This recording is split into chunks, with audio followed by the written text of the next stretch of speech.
Thank you for viewing this video. We would like to start off by giving a quick thank you to our annual sponsors. Our gold level sponsors, Geronimo Properties, Transin, Northmark, AEI, May Property Management, and Mansar. Our silver level sponsor, St. James Real Estate Advisors. We would also like to mention our charitable partner for 2023, New View Communities, a CDC organization promoting affordable housing in central Massachusetts. To find out how you can become a sponsor of the New England CCIM chapter or to learn more about New View Communities, please visit our websites. There are links in the video description below. Greetings on behalf of the New England CCIM chapter. I'm Michael Chase, immediate past president and 2023 chapter treasurer. Today is our second installment for 2023 in our CRE Expert Series, and we are very pleased to welcome back multiple time guest, Justin Lamontagne. Justin is a CCIM designee and an SIOR with NAI Dunham Group. Justin, thank you for once again accepting our invitation to speak and sharing your expertise on the industrial market up in Maine. But why don't you remind us again a little bit more about yourself? Yeah, thanks, Michael. I'm always happy to talk shop. As you can imagine, I am an industrial and office specialist in Greater Portland, Maine. My firm is a boutique firm of about we have 11 brokers, and we practice in all areas and sectors, including retail, office, industrial, investment, multifamily, really throughout the state. But my personal area of interest and expertise over the years has become Greater Portland industrial and office market. And maybe 13 years ago, I drafted the very first industrial market survey where I actually went out and inventoried every single industrial building in Greater Portland. There was at the time there was about 540 of them, so it was literally me in a spreadsheet with my laptop, plugging in addresses and company names and square footages, and spent a lot of time in the assessor's office. And the study, it was worth that work. It's grown over the years, and to have the data and be able to quantify what's been an incredible market over the last decade plus is really good and exciting, and it's afforded me the opportunity to, speak on the market quite a bit and present on the overall sort of statistics and results. I get to do it every year now, so I love dusting it off and being able to kind of, again, see and quantify year to year where the market was and where it's going, and then we can project. We can actually make forecasts and predictions based off of data as opposed to just using our gut. So. Anyways, that's me. And again, I appreciate you having me on. No, thank you. And as you mentioned, one of the reasons why we have you on is because you do put out your industrial survey. You recently had one that was just published on February 1st. What are some of the key takeaways? Well, it's interesting. Our report, and I do a big presentation every January, and this year's report was tempered a little differently. I want to start by saying very clearly and loudly, this is still a very healthy industrial market. There is limited supply. There is pretty consistent demand. Pricing continues to escalate. But we are starting to see some signs of, if not a dip, some plateauing, and our statistics reflected that. So, we are still in a sub 3% vacancy market. We have been there for over 5 years now, which is really, inhibiting and stifling. And in fact, the official number at the end of 2022 was 1.77%. So very, very tight. There is some sublease space that bumps that up to about 2.5%. I break out sublease versus direct lease. But, regardless, anything 3% and under, it's a landlord's market, and there's no questioning that. We did see in 2022, for the first time in 5 or 6 years, a plateau in lease pricing. So we also track lease rates, and that has been escalating, as you can imagine, year over year, 5, 10, 15% in some years. This year, it went from an average of $8.92 a square foot, and that's a triple net number. It bumped up to $8.94. So basically flat. And that is interesting. It's indicating that, either landlords, have kind of hit hit the top of the market, and tenants are starting to draw a line and saying this is all we can afford. Some landlords are starting to see some other vacancies, and we'll share a little bit about what's happening and what's creating some vacancies. and maybe aren't being quite as aggressive as they used to be on asking higher prices. So that was an interesting indicator. In terms of some of the signs of concern, that, obviously that lease rate plateau, but one industry that we're really starting to see, maybe have some issues is medicinal cannabis. Maine was a cannabis state right out of the gate many years ago, and they absorbed quite a bit of industrial real estate. This year in particular, and we always kind of predicted, is it oversaturated? How can there be so many? We see all these retail stores. Well, I'm talking more about the cultivation, the grow facilities. And for the first time in a long time in 22, we really started to see some businesses close, and some of the smaller cultivation facilities especially struggled. And, week after week, we would see another 3,000, 4,000 foot turnkey medicinal grow facility come on the market. So that is creating some smaller vacancies and easing some of the pressure.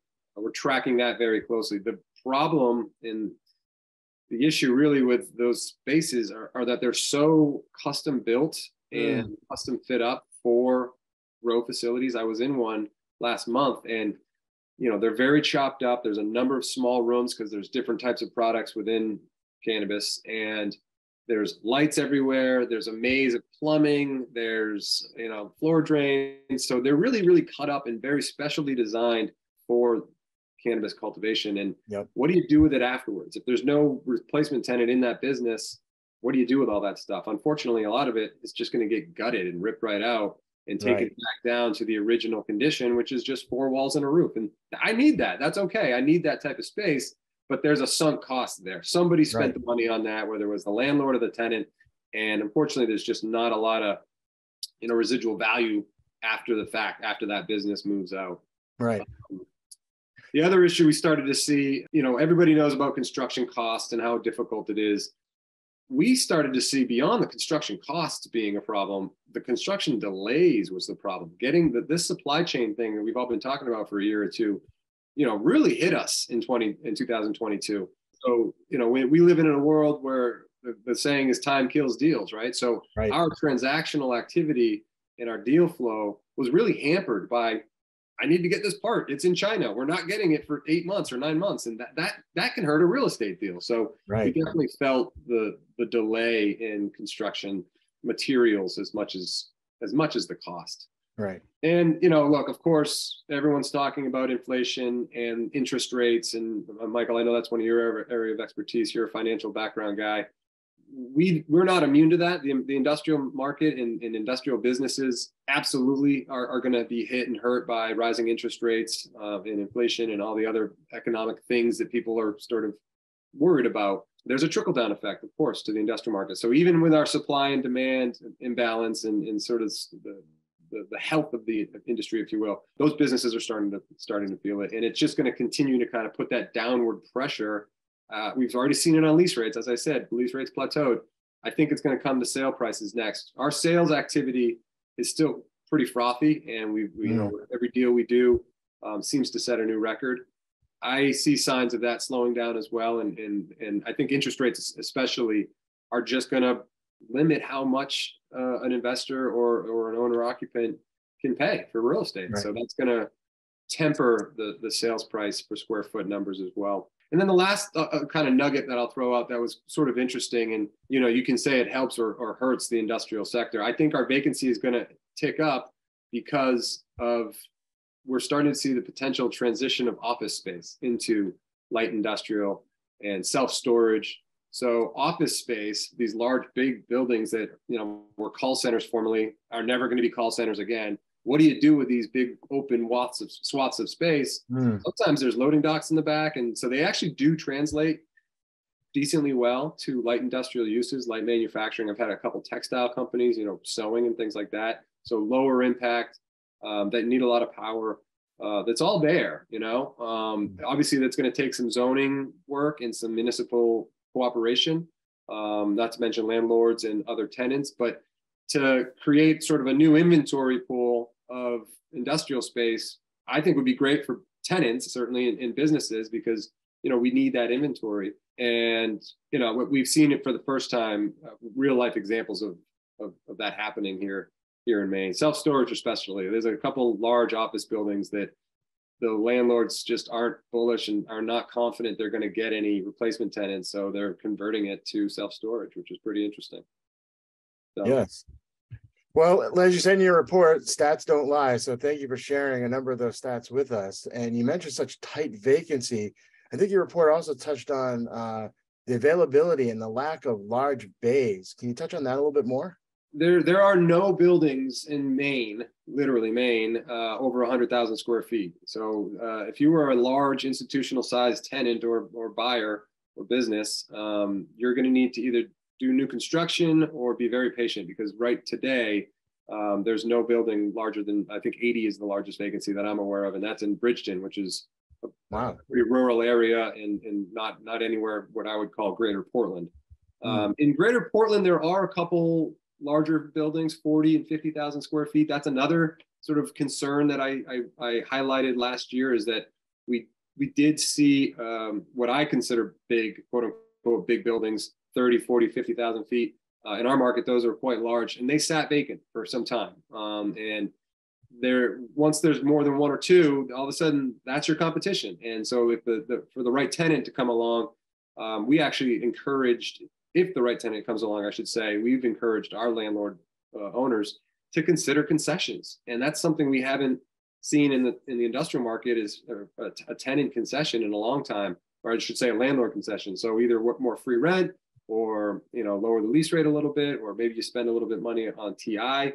Those are tenant market incentives that for specific buildings that the bigger ones who have one or two other similar buildings that they're competing against, you got to do what you got to do to get the tenant right now. So again, that's the first time in a long time that we would even broach that subject with our property owners and landlords. And again, I think that also has to do with the tempering of the lease rate per square foot, and that plateau of landlords are not nearly as bullish and aggressive as they were a few years ago. Yes, you mentioned the plateauing of rental rates. So are there ways for landlords to be able to capture additional yield or create some additional yield, such as creating maybe some energy improvements to help relieve some of the occupancy costs for the tenants and then allow them to increase rents? Do you see any of that happening, or is Maine not really the type of industrial market that you see things like, say, rooftop solar or other things like that? We've seen it. It's certainly not common, but there are a handful of buildings and investors that have looked into that. Oftentimes it's driven by the tenant themselves, and not necessarily only for cost savings opportunities. It's more to reflect and show that you're a green business and that you appreciate and care about sort of the environment and things like that. And that's I think that's an admirable thing to do, and it's a nice story to tell. And in a world where labor is still the biggest issue that a lot of these companies are facing, to be able to attract, high-end labor and be able to tell good stories about the culture and the way you run your business like that, they're willing to invest into it. But in terms of like really saving money in real estate, dollars on those types of investments, it's still a little skinny in Maine. We don't quite have the tax incentives, or it's an expensive state to do business in terms of utilities, and solar is getting there, but it's not nearly enough to kind of offset the other issues. Okay. You mentioned your history with this survey and how you drove around, in your car and taking notes by hand. You also mentioned in your survey that you're going to be looking to expand it and add some additional areas to it. So are you seeing a growth in the industrial market in Southern Portland? Is this why you're looking to add some other markets? It's an opportunity for us, to just expand the study and really make it that much stronger. I think when I first did it, I only had 6 towns, and it was because it was just me, so it was a lot of work. So over the years, we've had some interns, and I've got an associate that helps write the report with me now. So we've got the bandwidth, I think, to beef it up a little bit. So we've added Falmouth over the years. I added Biddeford. We are going to add Kennebunk and Yarmouth and Freeport. So these are just towns a little further south and a little further north. And we also retitled the survey this year. Forever it was called the Greater Portland Industrial Market Survey. And now we're calling it the Southern Maine Industrial Market Survey. So I think picking up those additional towns and areas around Greater Portland and growing it just makes it that much more of a strong asset for people and a resource. And people really use the study. It's in every industrial appraisal that you read and see. So it's a bit of pressure on us to get it right. We want it to be as accurate as possible and a true barometer of what's happening in Southern Maine. So we're proud of it, and I'm proud of it, and I want it to, again, by adding those other towns, it just makes it that much of a better document for us to use and promote and let our clients use, and whatever their interests may be. And yes, to answer your question, though, the other neighboring towns are growing their industrial inventories. The health and the trajectory at which Greater Portland has grown has obviously bled into the other parts of the state, and every industrial area in Maine, really, whether you go to the Lewiston Auburn area or Midcoast, are all doing quite well. And I think any property owner who either owns land or has a building that can be converted to industrial is exploring that, because as you know, and I'm sure your other sector conversations talking about retail and office, there's some lingering issues from the pandemic, particularly in the office market, I think, that property owners are going to feel some pain. Industrial so far, and I think projecting forward, is pretty immune to that. And I think it's going to be as popular of an asset in commercial real estate as anything, and will be that way for some time. It is certainly a quality report with a lot of great insights, so it's certainly something to be proud of. So as we entered into 2023, I think many people in the commercial real estate community were expecting a bit of softness, or certainly a little bit of a pullback. Has there been anything that's been surprising to you now that we're kind of a couple of months into the new year? To be honest, I thought we were going to be a little slower than we are. I mean, we're quite busy, and some of our deals are a little smaller. I've noticed that they're, whether it's shorter term or smaller square footage footprints, but there's no major slamming of the brakes because looking at the economy or anything like that. We're still pretty steady, and that's been nice to see. In Maine has always been, we ebb and flow a lot less dramatically than the rest of the country. Our highs are not as high and our lows are not nearly as low. So we've always been lucky in that regard, I think, that we can weather sort of shakier markets or economies. And maybe that's what's happening so far. But yeah, just anecdotally, I'd say in the first 2 months out of the gate, we're quite busy, and the general sort of vibe in the business community remains pretty positive, and not just industrial. Even I'm doing some office work, quite a bit of office work right now, actually, tenant rep office work, which I'm really enjoying. And that market in that sector is not dead. The office market's changing, but it's certainly not dead. So that's been a good positive thing that I've noticed, that we all sort of thought 2023 was going to be soft, but so far not as much as I Excellent. Well, that's great feedback to report. And what's one or two things that you're advising your clients about as you are looking forward to the rest of the year? I think more than ever in the industrial market, we need to be aware of what supply there is. So if I have a property owner who has an industrial building with a vacancy coming up, you really need to study your space as it compares to the competition, because again, we've got a few buildings that are lingering. So our vacancy rate is low, but it's been the same group of buildings vacant for some time. So we haven't had any new ones come online, but there's something to be said about understanding how your building or property fits in with the rest. We're still advising our tenants and our buyer clients to be patient. There's not a lot of inventory, or if there is the right building that comes along and we see something, then that's when you've got to be very aggressive. So as I said in the beginning, I'm seeing some signs of concern, but I don't want it to confuse things. This is still a landlord's market ultimately, and tenants and businesses need to get spaces. So it's still a landlord's market. And the other sort of trend that I'm seeing is subleasing. And I mentioned there's about almost a full percentage point of our inventory right now is sublease space, and that might continue. And the only reason I mentioned it in my presentation and I write about it is really to prepare brokers and property owners to have those conversations and understand the nuances that come along with subleasing. Subleasing is not as straightforward or simple as doing a direct deal. We're not sure who has the leverage, and it's a bit of a dance. And there's definitely some, like I said, nuances to subleasing and brokering a sublease deal. So I think we need to be prepared to go down that road in the industrial market, which is not something we've had to do in over a decade. Great feedback again. Well, as a regular guest on our channel, you know how we kind of typically wrap up our conversations. And one question we always like to ask is there anything the New England CCIM chapter can do to support professionals in firms like yours? I think I've mentioned it in the past, I really admire the educational opportunities. We are actually in the process right now of hiring a new broker.